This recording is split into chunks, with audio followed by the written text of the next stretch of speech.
গোপালগঞ্জ জেলার নামই বদলে যাবে, বুঝছেন? গোপালগঞ্জ আর থাকবে না। দিনটি ছিল 2013 সালের 29 ডিসেম্বর।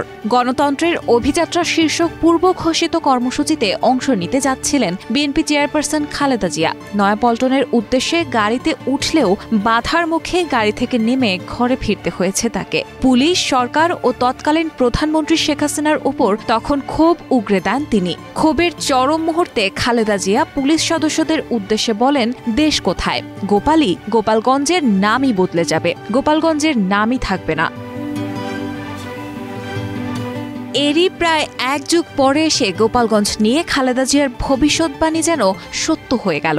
16 জুলাই এনসিপির ওপর আওয়ামী সন্ত্রাসীদের হামলার পর গোপালগঞ্জ নিয়ে নতুন করে হিসাব নিকাশে নেমেছেন রাজনৈতিক মহল।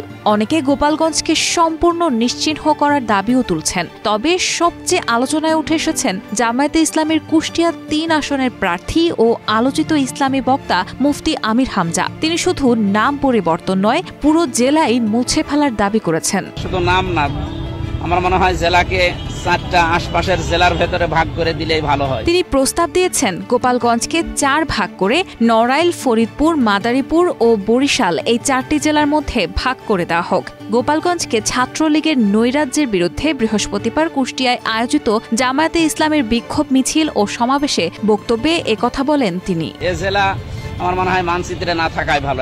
তিনি বলেন, 3টি আসন 3 জেলায় ভাগ করে দিলেই তো এই জেলা শেষ হয়ে যায়। এই জেলা মানচিত্রে না থাকলেই ভালো। এটা একটা অভিশপ্ত জেলা। অভিশপ্ত জেলাকে বাংলার মানচিত্র থেকে মুছে দিয়ে 63টি জেলা বাংলাদেশে করা হোক। জুলাই যোদ্ধাদের উপরে হামলা, এটা দেশের 18 কোটি মানুষের উপরে হামলা। জুলাই যোদ্ধাদের ওপর হামলা মানে দেশের 18 কোটি মানুষের ওপরে হামলার সমান মন্তব্য করে তিনি দ্রুত সময়ে জড়িতদের গ্রেফতার ও বিচার নিশ্চিতের দাবি জানান। তার ভাষ্য, আমরা 24 ঘন্টা সময় দিয়েছি, সময় কিন্তু পার হয়ে যাচ্ছে। এরপরও যদি তাদের শাস্তির ব্যবস্থা না করা হয় তাহলে ধরে নেব যারা গোপালগঞ্জ জেলার দায়িত্বে আছেন তারা এর সঙ্গে জড়িত।